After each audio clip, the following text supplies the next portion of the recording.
doa dan cintamu selalu. Pater Neles itu orangnya sederhana. Sederhana, dia menerima siapa saja, tidak beda-bedakan. Siapa saja, lalu tidak pernah juga Pater Neles itu mengeluh situasi apa yang alami, pekerjaan, tugas keluar, tidak pernah mengeluh. Senyum saja yang itu membuat dia macam beban itu tidak ada. Padahal nih Pater itu ada pikir banyak. Tapi segitu saya lihat dia dengan gembira, senyum, masuk ruang makan dengan dia punya mop-mopnya dan juga cara tawa, sehingga kami lupa jam makan itu dari jam 1 tuh kami tidak tahu sampai jam 3. Kadang-kadang yang 9 malam dari jam 7 kita bubar karena tidak merasa segan sebagai kakak, sebagai bapak, tapi keakraban kita cerita. Jadi macam beban berat dalam tugas sebagai ketua sekolah, dosen, lalu tugas lain juga urus jaringan damai Papua. Itu masalah banyak, tapi santai saja, sederhana. Itu membuatkan kami yang lain dan juga mungkin juga bantu Pater Neles sendiri, mungkin menghibur dia atau tidak tahu, tapi itulah dia buat untuk kami. Lalu setia yang lain itu jam doa. Pater memang tidur biasanya saya lihat jam 2, jam 3 malam itu masih ada, tapi jam setengah 6, jam 5 dia sudah ada di kapel. Setelah kapel memang misa selesai pulang, dia tidak ada di kampus.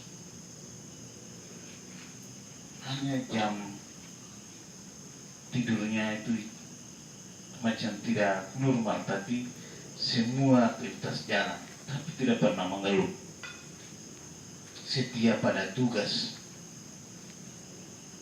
yang saya lihat. Sebagai kakak, ya itu hormat.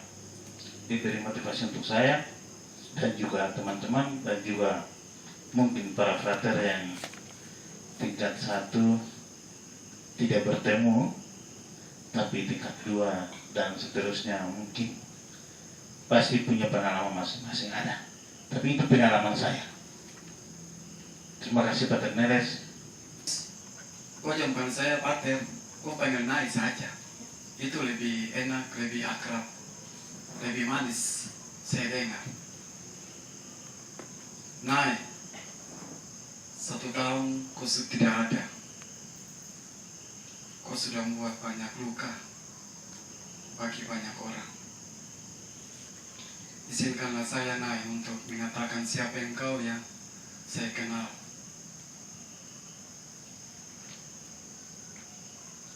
Ada 3 hal penting yang saya kenal dari beliau. Yang pertama, low profile. Lawan dari pasang gaya dan jaga status, jaga gengsi. Low profile itu amat nampak. Yang kedua adalah mudah berteman. Poin yang ketiga adalah kuat dan berpengaruh untuk membangun jaringan damai Papua. Itu 3 hal yang saya kenal dari beliau. Dan 3 hal ini disebabkan oleh yang pertama adalah kerendahan hati. Lawan dari kesombongan, kerendahan hati untuk terus fokus pada tujuan, cita-cita perjuangan hidupnya bersama saudara yang lain. Yang kedua adalah keterbukaan menerima nasihat, sebab betapa pentingnya bagi dia untuk berdamai dan terus menjaga kesehatannya serta terus berdialog. Poin yang ketiga adalah mudah menyesuaikan diri untuk memahami maksud sesama demi mempertajam visi bersama membangun Papua tanah damai. Ketiga hal ini pun mendominasi hidupnya karena Pater Nai ini memiliki yang pertama roh hikmat Allah untuk terus berjuang menjadi orang bijak, mengejar cita-cita surgawi dan lepas dari kuasa duniawi. Yang kedua, beliau memiliki roh pengertian untuk memahami ajaran-ajaran Yesus dan ajaran-ajaran sosial gereja yang dia hidupi dalam kehidupan harian. Yang ketiga adalah dia memiliki roh nasihat untuk menghindar konflik-konflik berkepanjangan. Yang keempat, ia memiliki roh keperkasaan untuk tetap menguatkan dirinya dan sesama seperjuangan dan seprofesi. Yang kelima, dia memiliki roh pengenalan akan Allah untuk tidak terbuai dengan kemewahan dan kemegahan duniawi, dan agar dapat menggunakan hal duniawi secara bertanggung jawab untuk memuji, memuliakan Allah saja. Yang keenam, ia memiliki roh kesalehan untuk berjuang menjadi teladan bagi sesama dan banyak orang, terutama di tanah Papua ini. Yang ketujuh, ia memiliki roh yang takut akan Allah untuk setia sampai mati sebagai seorang abdi Allah, sebagai seorang imam Allah sampai di akhir hidupnya. Terima kasih, Nai. Dan saudara-saudari, teman-teman frater yang terkasih, waktu S1 saya tidak bertemu dengan Pater Neles. Mungkin ketika itu beliau sedang studi, apakah di Manila atau kemudian mungkin lanjut ke Roma. Saya bertemu beliau di program Pasca Sarjana, dan ketika itu ruang kuliah Pasca Sarjana itu di atas ini yang biasa tingkat 3 pakai. Beliau mengajar kami tentang rancangan pastoral, dan ini mata kuliah yang saya kira amat mendasar bagi teman-teman. Saya tidak tahu sekarang di Pasca Sarjana, karena sesudah karya tulis itu kita bisa di satu sisi berteori, tetapi bagian kedua dari teori itu lalu diimplementasikan dalam rancangan pastoral.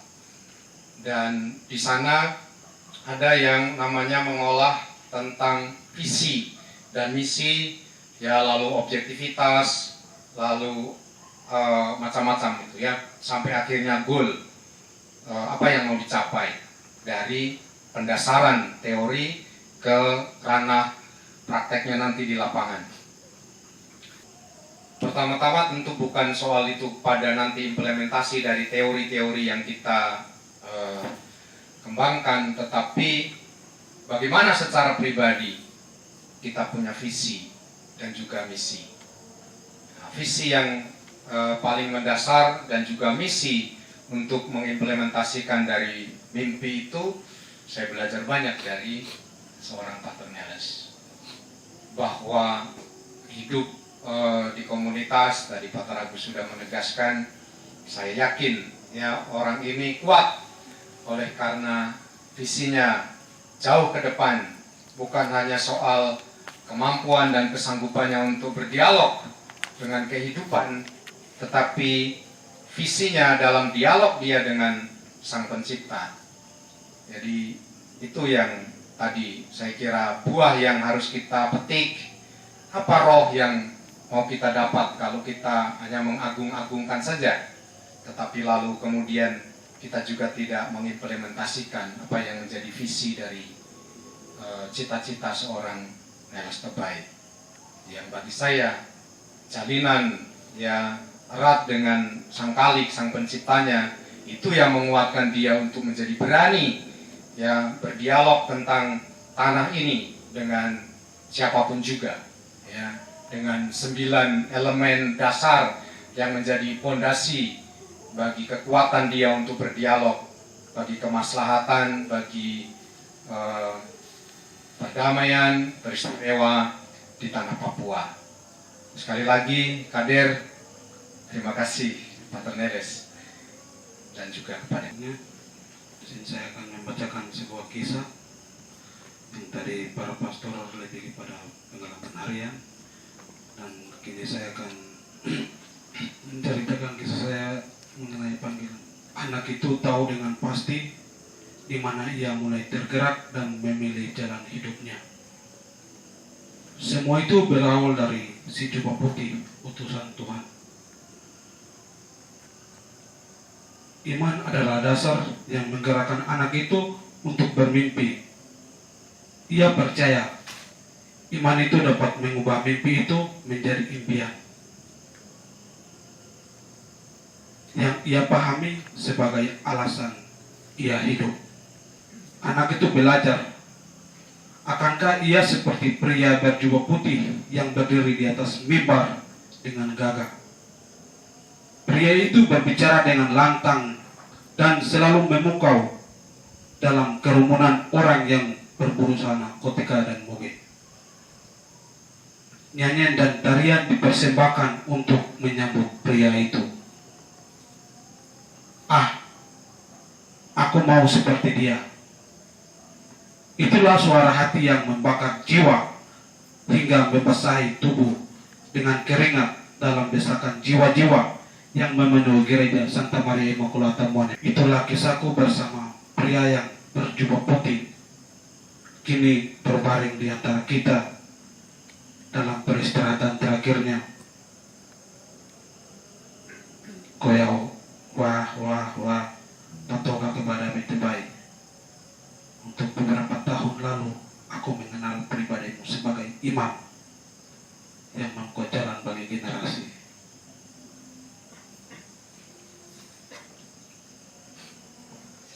Pater Neres milik kita semua.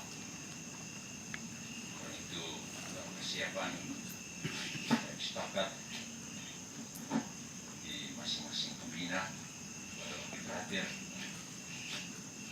sebuah kalimat tentang perkenalan mereka dengan Pater Neres dan apa yang barangkali bisa diseringkan kepada kita, karena beliau mempunyai kepribadian yang khusus sehingga mengesankan untuk kita tidak hanya itu sendiri tapi juga pantas menjadi kabar baik kebijakan kepada orang-orang lain. Dilihat perannya sebagai pendidik, sebagai imam asli Papua, dan juga secara akademis punya prestasi mengagumkan dan juga pernah berkarya di tingkat nasional.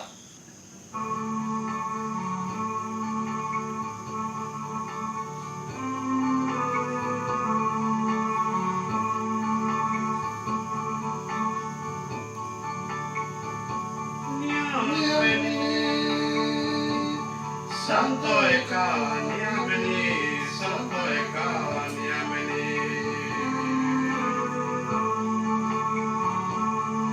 Ibu Matame, Santo Eka, Niameni, Santo Eka, Niameni. Niameni, Kodoe, Kebalabi, Tebai, Yariki. Santo Ekao Niameni, Santo Ekao Niameni.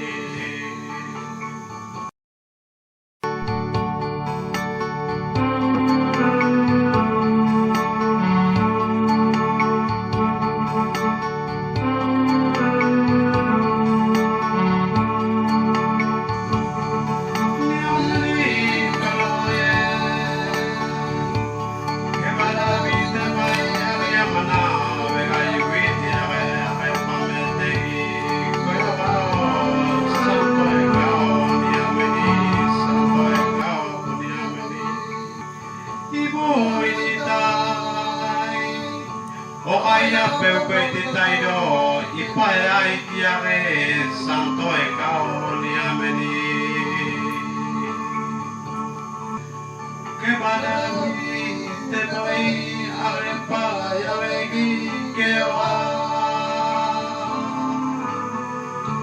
santo ekaon yameni, santo ekaon yameni.